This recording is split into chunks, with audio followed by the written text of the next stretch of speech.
Good morning, everyone, and welcome to this first of the Wisdom Chat Plus podcasts. I'm Phil Holdsworth of Aurum Gold, and my co-host, Rachel. Good morning, Rachel.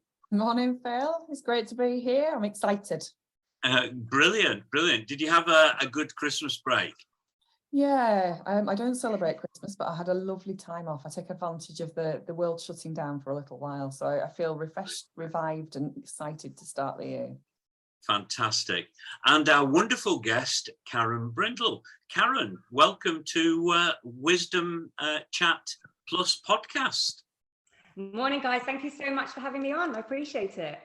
Yeah, Karen, just tell us a little bit about yourself as an intro. Yeah, no problem. So basically, I am a nutrition and mindset coach for women over 40. So purely for women, dealing with things like perimenopausal and menopausal symptoms, of which there are many, weight management in midlife, which is a bit trickier, and also just general mental health, energy and well-being. So yeah, so that's what I cover. And have you had a good Christmas break? I have. Everybody in my house, apart from me, had a vomiting bug, but we managed to have the important days well, which was Christmas, Boxing Day, and a couple of pantomimes for the kids. So we had a good time. Yeah. Brilliant. It's always carnage in my house, so. I would imagine, Rachel, it would be a little bit quieter in your house. Yeah, most definitely. We just chilled out and went on lots of long walks and had a really nice time. And I took the opportunity to actually knuckle down with some academic work as well. So really, yeah, all right. Wow, was quite productive. I was definitely not productive. Yeah. How about you, Phil? How was your break? Yeah, well, I spent it mainly with family, which was great. I love spending time with family, whatever time of year it is. But I think I've got 7 grandchildren, soon to be 8. Wow. And I know I don't look it. I know, that's what I was thinking. But I tell you what's really nice is actually watching them just get really excited, opening presents and so on. So, and just having time with them, playing with them. Like you, Rachel, we managed to get out for some walks as well. So, had sort of plenty of fresh air. As for academic work, I decided I'm just going to leave things for now and take a complete break. Yeah, mine was born out of having procrastinated said academic work for 18 months. So right, okay. Desperation that led me to it. Self-imposed. Yeah. Oh well, we in our conversations we were talking about discussing the whole area of Blue Monday, or this term Blue Monday, and for our listeners. If they've not heard what is Blue Monday, it's supposedly the one day in the year which is the most depressed day. In actual fact, it has no scientific basis. We know that, and it was initially instigated by a travel company that wanted to sell more holidays.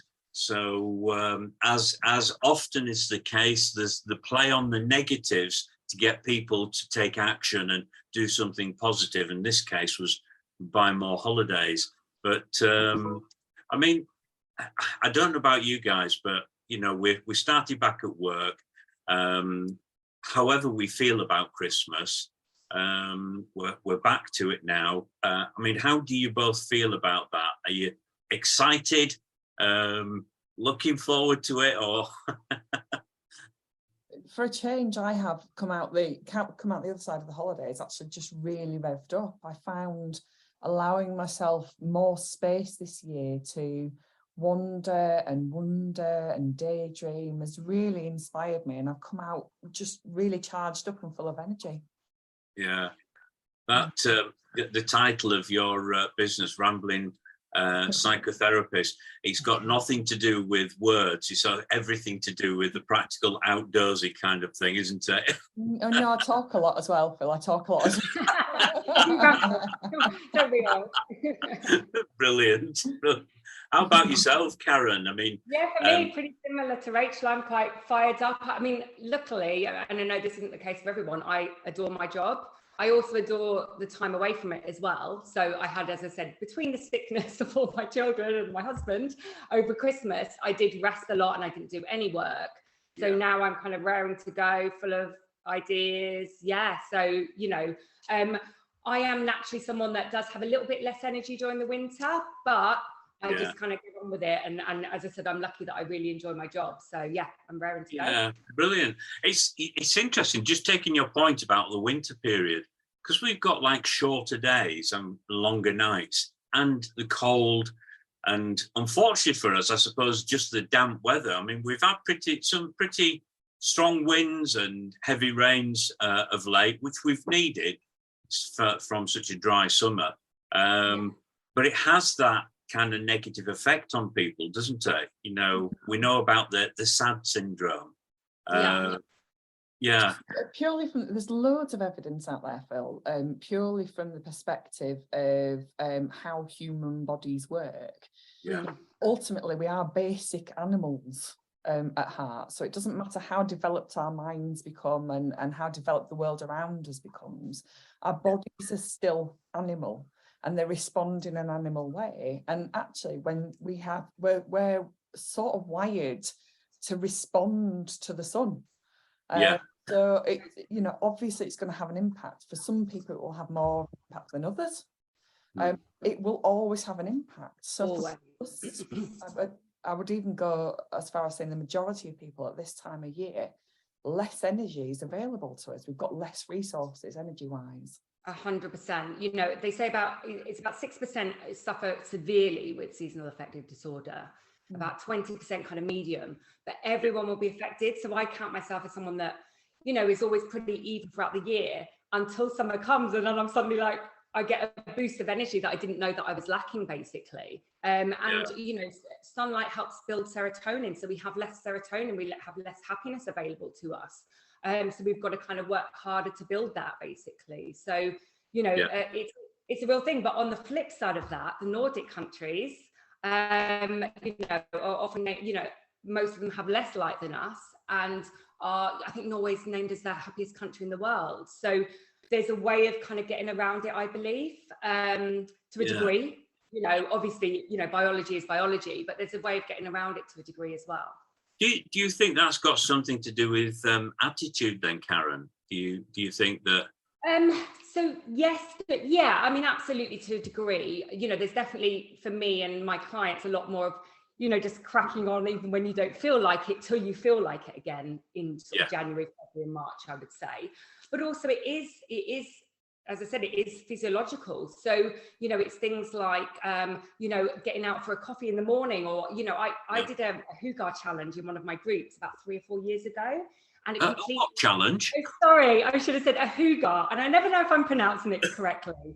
But basically, it's what the Nordic countries do of really kind of embracing winter, getting cozy, but also getting outside at every opportunity. And it really changed my kind of, I guess, negative connotation of January, February, March. So now we have Sunday lunch outside, and I go on a Sunday to a pub, as long as it's not raining, that's my limit. You know, I'll have coffees outside. I will work by the window. I do my yoga by the window, and I'm getting that sunlight. So I'm building that serotonin, even though there's less, you know, there's less sunlight available. But really kind of, I used to have a very terrible relationship with winter, and I just changing my tune has kind of changed, and I do this with my clients as well. It's changed my kind of energy levels and my happiness levels. I know leading up to the break, one of the things that I was finding was being inside an awful lot affected my ability to be creative and my motivation levels. And so one of the things, I decided what I was going to do is actually get out and work in different locations. So if I didn't have a meeting and I was just doing administration, I'd go and sit in the local library. They've got a great coffee machine. And then there's some really nice, Harrogate has got loads of coffee shops. And all of them usually have good Wi-Fi as well. So I went and sort of stationed myself there, and I found that actually made me feel a lot better. Yeah. I don't know about you, Rachel. I mean, I know I've been on a walk with you, and that's been good, being able to walk and talk at the same time. To say forward movement is very good for creativity anyway. But absolutely, I think any movement is good for creativity. To be quite honest with you, it shifts your state, it shifts your mental state. Does movement. I'm thinking, about the idea that Blue Monday is a bit of a fallacy, and it is. Absolutely, it was a PR stunt, it was a marketing stunt, but I don't think there's any kind of smoke without fire, really. And if people didn't associate with it, if people didn't resonate with the idea of this being a depressing time of year, then it wouldn't have been successful. Ultimately, it wouldn't have been something been rolled out ever since 2005.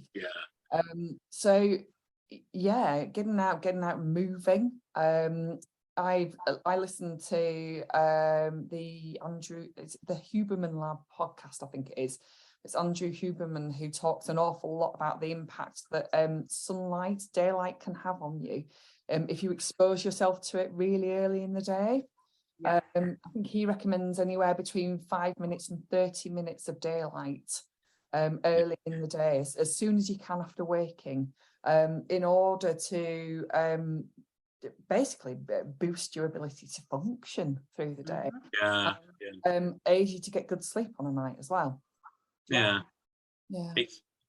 It's well, when I think of the concept of Blue Monday and what it's relating to in terms of depression, you can understand if people don't get some of these things that we're talking about, the fact that like me, it was affecting not just my motivation but my ability to, I suppose, problem solve, be creative, or even have a positive outlook on life.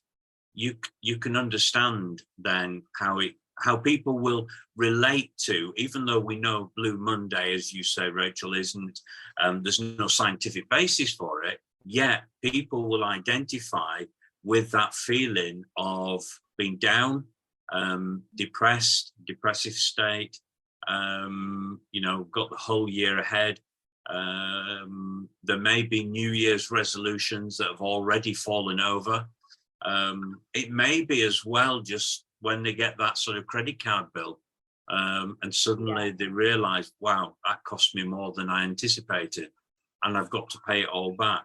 Or the fact that the festivities for many are over and they put a lot of store in it. I look and I see how much effort some people put into that time. And then afterwards, I wonder how do they feel once it's all gone and all the decorations and lights and everything have been put away? How do they feel about it? So there's so much stress about it, can't there? I mean, I certainly am not stressed about it. To me, it's an amazing Sunday dinner. But there's so much stress about it, isn't there? And and people aren't always on their best behaviour at Christmas either, are they? I think, what do you mean, Rachel? Sometimes people's processes, what we would call in therapeutic terms, people's processes come out to play, and they don't always play nicely. I listened to a podcast just before Christmas, which was excellent. It used a fairy tale to compare how people can behave at Christmas sometimes when everybody gets together and all those strong personalities start to interact with each other. It sort of likened it to trolls turning up and causing havoc. And just wrecking the joint and then leaving the devastation behind at the end of the day. If I describe my family as trolls, it can be like that as well.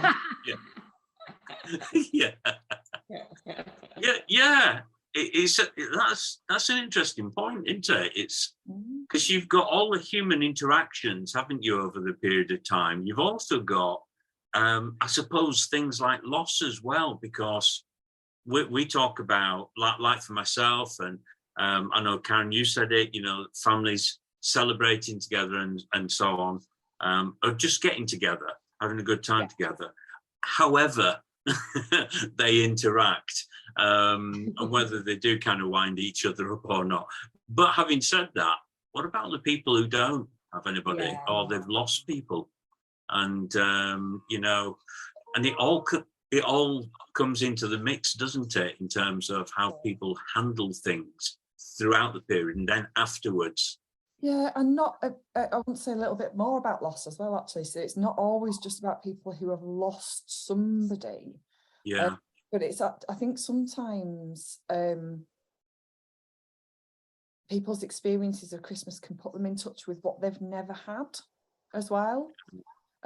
So I'll speak about my own experience as far as that's concerned. In my family, there was a period of time where, when I was really little, because my siblings are all a lot older than me, my brother was grown up and had a family of his own for the Christmases that I can really remember when I was little, and we'd celebrate with my brother, and Christmas was Christmas. But then there came a point where Christmas stopped being celebrated with him for whatever reason, and my parents just stopped celebrating. They just stopped doing Christmas. And I remember going out to work one day. I was 13. I had a Saturday job in a greengrocer's, and I remember coming home and going, should we get the Christmas decorations out? My dad went, oh love, we threw them away years ago. If you want that, you'll have to buy your own. And that was then my Christmas from then on in. So when I I did Christmas with my kids and got really excited with them for years and years and years, and it was lovely. But every year it put me in touch with that kind of like, oh, Christmas isn't always what it's cracked up to be. Yeah. And for me, there was something encapsulated in that kind of like, oh, well, we're just not going to bother. You're not that important, really, actually, anymore. We're not going to bother. That really stuck with me going through, and has stayed with me all the way through. I think it brings Christmas, because it is such a challenging time for people. It really brings that stuff to the fore. Reflection and I agree. I think it's quite I think it's quite a pressurized time of year, because talk about expectations. I mean, we all have probably lots of different expectations, but how often are our expectations missed?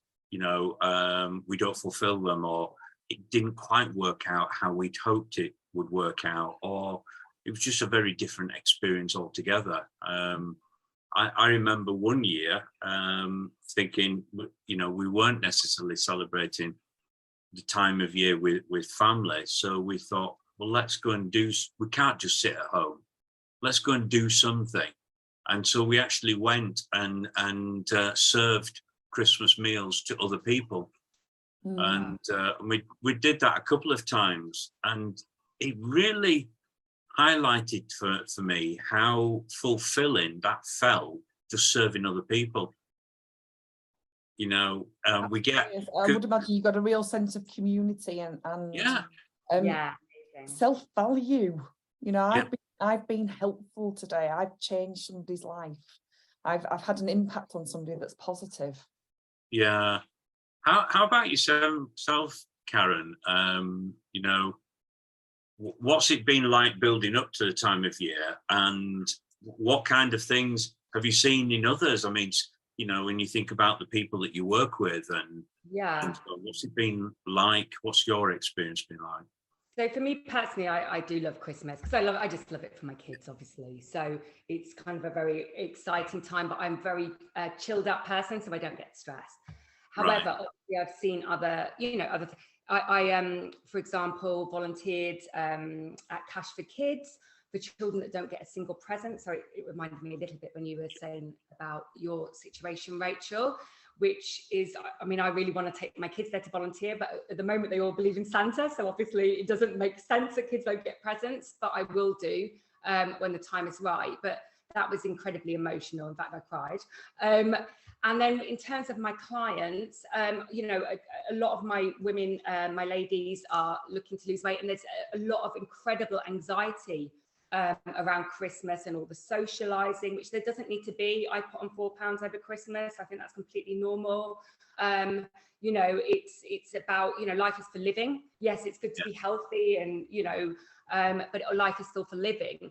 So obviously, you know, I help them through that. But I think there's a lot of incredible anxiety just because of the sphere I work in around putting on weight at Christmas, and then that further feeds into the January feeling low, and this kind of this Blue Monday thing that, you know, so so that's kind of my experience. So as I said, for me, good, but I know for others, you know, not so much.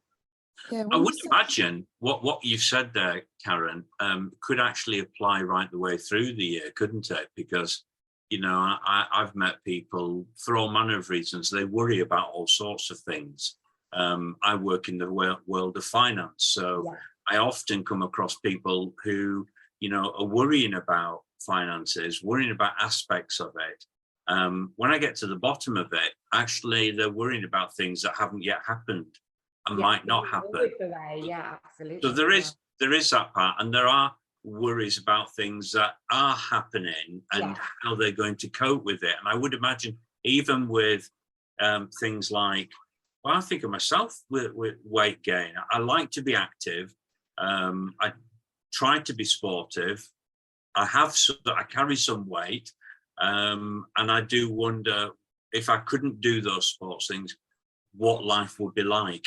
You know, it is kind of at the back of my mind. So I would imagine, and this can happen anytime through the year. Of course it can. I think it's just more at Christmas and holidays because there's more socializing. But yeah, absolutely. But, you know, the shame is there. You know, I really focus on getting people to get away from the guilt and actually including these nights out and alcohol. And I'm going for a nice curry tomorrow and I have a bottle of wine, you know, and learning to, you know, incorporate it, because otherwise you're enjoying nothing, are you? You're not even enjoying the unhealthy stuff, which is just a massive shame, isn't it? It's the balance, isn't it? So yeah, that's what I see a lot, is people really freaking out about Christmas, and I'm like, do not, and especially about holidays, I'm like, do not ruin your holiday.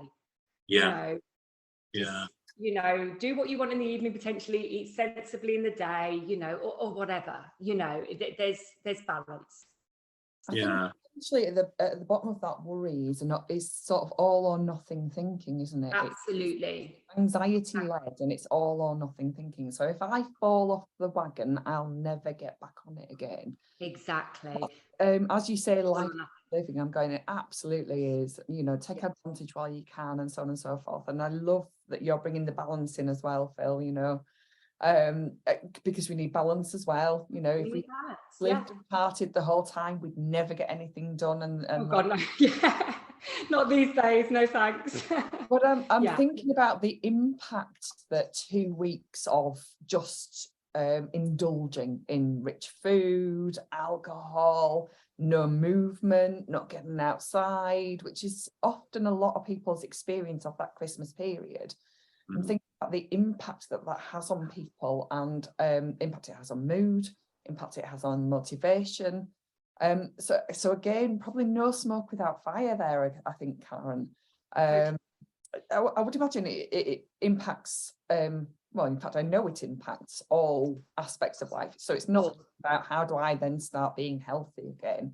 It's about how do I get my finances back in order again? How do I get motivated for work again? How do I get...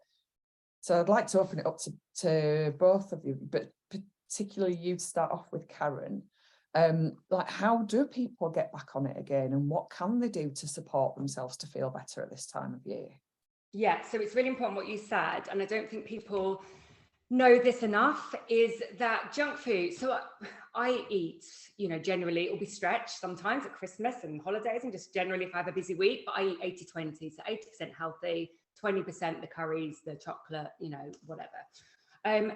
When that is stretched, I can feel it. I can feel it in my mood, my motivation. Sugar is a depressant. If you have it within a certain, as I said, 20% seems to be about the magic number, you don't feel too much of the effects. If you are eating tons of chocolate and, you know, loads of junk food and no nourishment for 2 weeks, there is no doubt in my mind that you are going to feel terrible by the end of it. So it's again that balance. So for me, I had a period at the beginning of having the 3 days, doing lots of things, and I had a few days off, and a few days on again, then a few days off, because my mental health, my mood and my motivation could not take 2 weeks of junk food, because it causes to get very briefly sciencey, it creates something called dopamine depletion. So the foods that we eat, kind of the sugar and the junk, gives us a massive boost of dopamine, but it's obviously engineered and processed boost of dopamine. So we were never meant to have that kind of dopamine. We were meant to get our dopamines from strawberries, etc. And our cells can only make so much dopamine. So what will happen is, if you eat loads of chocolate for a few days, you are probably going to feel low at the end of it. I was on holiday in Italy in the summer. I drank wine every day, and I had to take a few days off drinking wine during the holidays. I was only having a couple of glasses a day, but pasta and pizza. And I was starting to feel like a little bit anxious and a little bit low. And that's a physiological reaction to the foods that I was eating. So it's listening to your body and realizing that actually these foods are, some foods are good for the soul and some foods are good for the body. And as I said, I'm not giving up my curries and things for anybody. But if you're eating them every day, the effect on your mood and motivation is going to be, quite frankly, it's likely to be catastrophic, if I'm honest. Yeah. Absolutely. And I read a study that suggested, because of that effect on dopamine, that sugar is actually as addictive as cocaine. In fact, the study that I particularly was paying attention to said that rats would work harder to access sugar than they would cocaine. I mean, it's highly addictive. Yeah, highly addictive. Phenomenal as a statistic, isn't it? Yeah, you're never going to find someone that's deliriously happy in their everyday life. That's, maybe a gambling addict, very similar, a dopamine addiction, or a cocaine addict. And very similar, if someone's a sugar addict, it's going to have an effect. And sometimes it's lessening it. I'm not saying cutting it out completely, because that's not what I'm about, but lessening it and feeling better to really realize how you felt before. Yeah. I can completely understand with regards to things like chocolate, because I'm a real chocoholic. So I do have to, sort of measure it. I remember a friend of mine, his children had put their Easter eggs, and came to put Easter eggs in the fridge. When they went to get them, they were all gone. He'd eaten them all. I thought, I'm not that extreme. Oh wow! but yeah, my wife can she can put chocolate in the fridge and it'll be there for ages. And I say to her, I says, every time I open that fridge, all I can hear is "Eat me, eat me." It's addictive. There's no doubt. It's addictive. Yeah, definitely. But I think just your point, Rachel. I think it's really helpful to know about the nutrition aspect, and be mindful of the fact that it's a period of time where it's very possible that we can, for many of us, overindulge. But I also think, as well, from, say, a financial point of view, is that very often people will go into this period without any real kind of plan. Yeah. And then they're worried when we're coming out of it, they're worried, what do my finances look like? We've had, oftentimes if you're in work, you've been paid sooner because of the Christmas period. So therefore you've got a longer gap between that period and when you next get paid, the end of January, for example. And, and they're worried that there's more month than money. And if you don't have a plan at all, then you're reliant on not getting that message from the bank saying you're about to go into your overdraft, or suddenly having a card declined or something like this. Yeah. And, and these things happen and they're very common. And so I would say to people that, it's great to have plans around this period of time. But amongst other things, at least have a plan around your money, have a plan in place, and know exactly what you've got for that period of time. And remember that you perhaps got an extended period where you need to make that money last before your next payday. And it's really important, because if you have a plan, that too can have a real positive impact on reducing stress levels. Massively. Wow. Do you have any hints and tips for people who might have not had a plan going into Christmas, and kind of find themselves in that position of being worried now, that space of holding the breath just in case they get that overdraft message, or just in case they get a card declined? Do you have any hints and tips about what they could do, Phil, at this time? Yeah, well, let me first address this. One of the things that people will tend to do is not look at their money. They'll not look at their finances, because it means you have to acknowledge where things are at, and you're afraid that it might not look good. But the thing is, I would say strongly that it's important to look at your money. Doesn't matter where it's at, just you need to look at it. You need to get over this fear of, you know, receiving, say, some bad news when you look at the figures, because you can't make an informed choice as to what you do next without knowing where you're currently at. So you need to know where you're currently at. And the only way you can do that is by facing it. And the more that you stay away from facing it, the more potential for the situation to become bad, because it might not be bad, but it could become bad if you don't face it. Or if it is bad, it could get worse if you don't face it. So my first thing is face it, overcome the fear, overcome that sense of stress and anxiety. And if you feel that, like I often hear from people, they say, oh, I'm bad with money, or I'm no good with figures.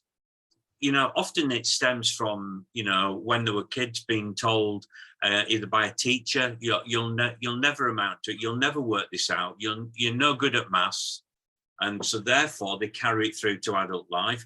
Or say a critical parent who they're always trying to please and yet can't please, because no matter what they do, it just isn't good enough. And so I can understand some of the fears that people have. So if you're in that position, then be prepared to talk to somebody. Find somebody that you can trust, who might get alongside you and give you some of that moral support while you look at your figures. Sometimes two heads are better than one as well, because when you're looking at something that feels negative and stressful, it's very hard to think logically and rationally. The emotions tend to come to the fore. 80% of the financial decisions we make as human beings are made out of an emotional state. And so we somehow have to find a way of being able to make those rational decisions. So sometimes if you're not able to face it on your own, have somebody alongside will help you think more rationally. Look at the facts. Don't look at the theories, the catastrophizing, what might happen. Look at the facts of the here and now. These are starting points. Obviously, there's things to do with, well, how do I put a plan together? Even if the thing looks poor now, it's better to have a plan than no plan at all. And there are ways and means of doing that. And I mean, we could spend all day talking about this part, but these are the things I would initially say to somebody, to try and reassure them that I haven't found a single person yet who could not actually do something positive about their finances, you know. And you know, I say to them, do you sort of add numbers together during your day? If you go shopping, do you add things up? Do you take things away? Do you multiply stuff? Do you divide things? And they start to say, well, yeah, I do. Then who tells you you're no good with maths? They're no good with figures. Often we're believing things that are no longer relevant or true about us today. And we try to overcomplicate stuff. So keep it simple. Absolutely. I love that idea of having a trusted other alongside you. Yeah. Again, from a psychotherapy point of view, or from a mental health point of view, when we worry about things, our body goes into a fight-flight response. Yeah. And our limbic system takes over, and our limbic system isn't capable of rational thought, unfortunately. That bit of our brain that does rational thought gets shut off. Yeah. Having somebody alongside you helps you co-regulate. So it's a technical word, which means that somebody who's not in a state of fight or flight, who's well regulated, feeling calm, cool and collected, just being alongside somebody who is in that state can help bring your nervous system back in line again, help you regulate and bring that rational part of your mind back online again as well. So it's a great idea to have somebody alongside you. Yeah.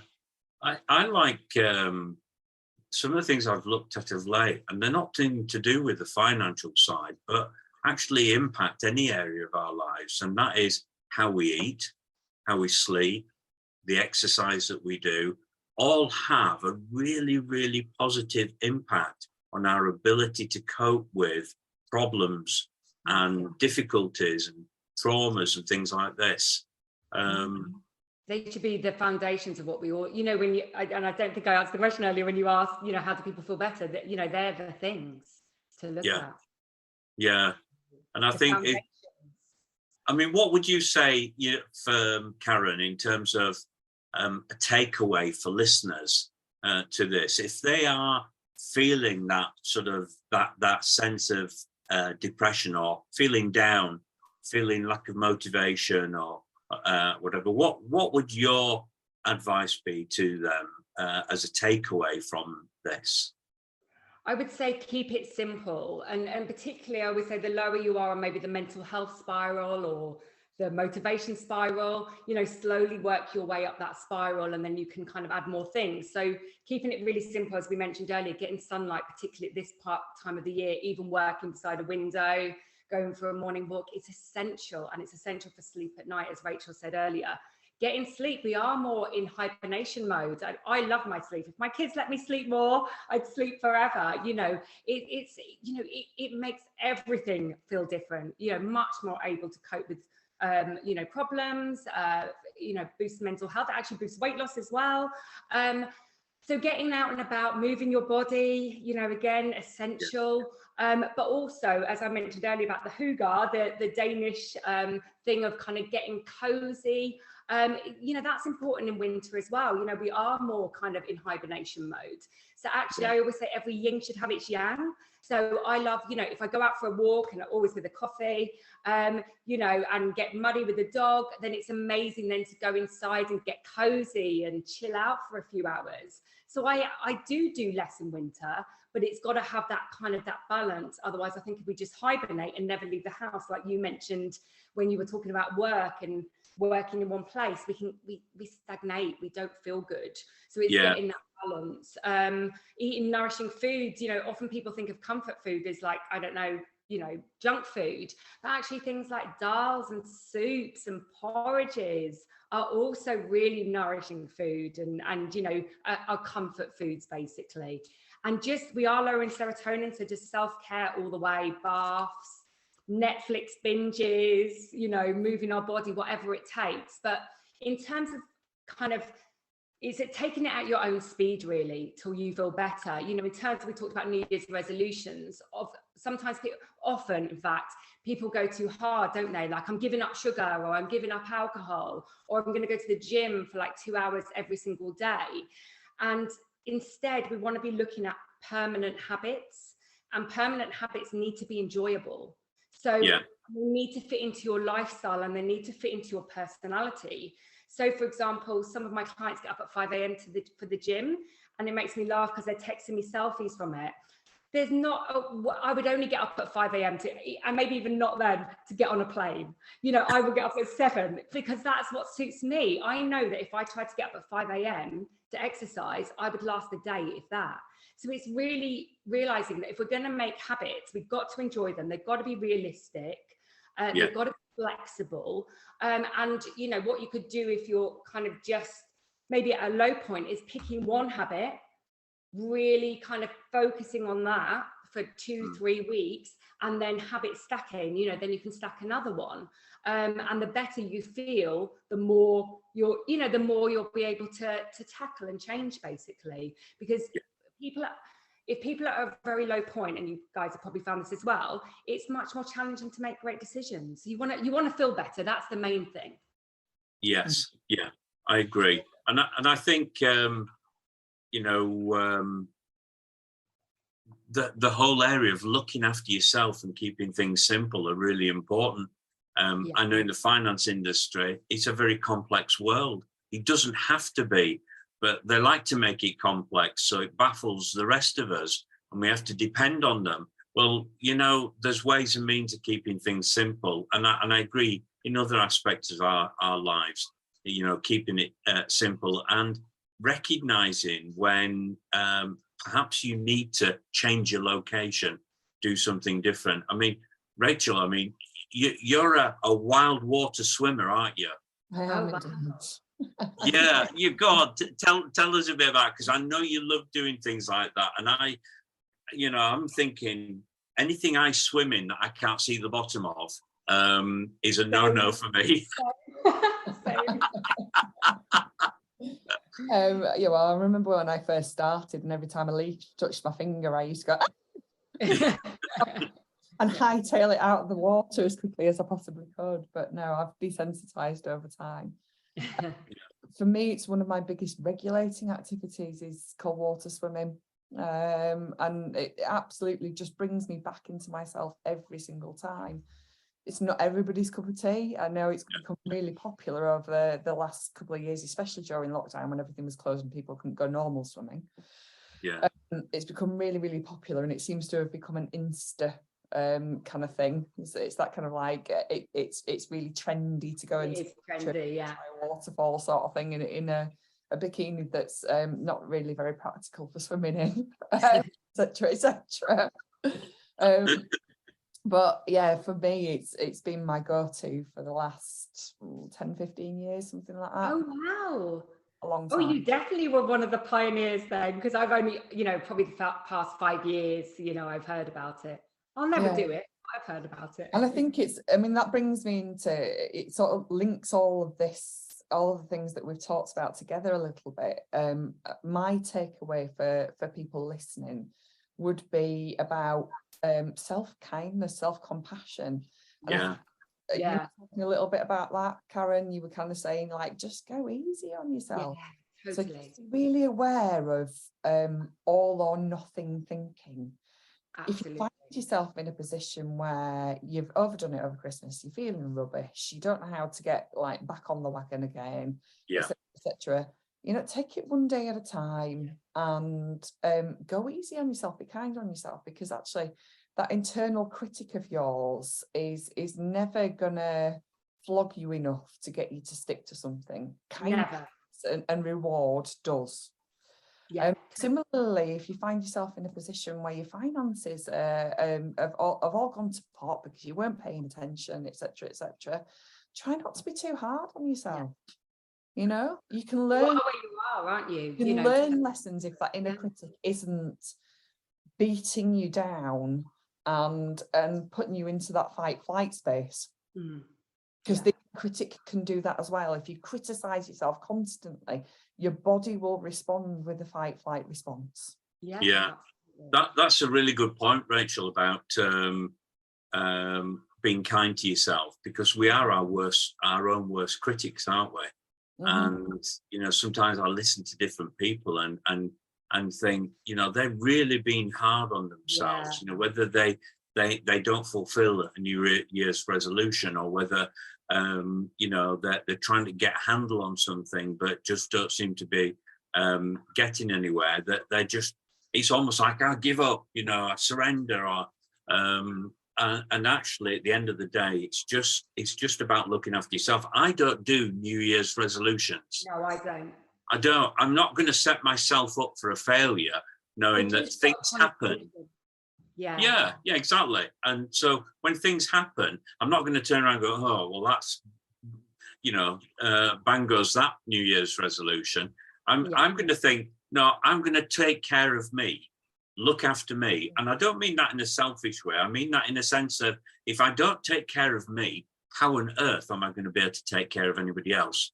How can I help other people? How can I be a valuable contributor to society if I'm not looking after me? And I think some of the things, whether it's eating, sleeping, getting out and about, enjoying the sunshine when there is some, and just getting out and breathing air, going for walks, or doing something that you enjoy, even if it's only for a short period. It's better to do that than to do nothing at all, or to give up and surrender. There's always a way forward, if you're willing to look for it, or asking somebody to get alongside you to give you that moral support as well, and that accountability, and that fresh pair of eyes. Absolutely. And I think I've got one thing that I'd really love to say about New Year's resolutions. I also don't make them either. Yeah. Because for me, it seems like a bit of a daft idea. You know, all the things we've talked about here today, like winter is our lowest ebb as human animals. Winter is our lowest ebb. It seems daft to me that I would commit to doing something new that requires extra energy at a time when my energy and resources and motivation are already low. Doesn't seem like the best time at all for me. So if you do make New Year's resolutions, do it with kindness. Do it knowing that you're not going to stick to it every single day, and celebrate the times where you do manage something. Yeah.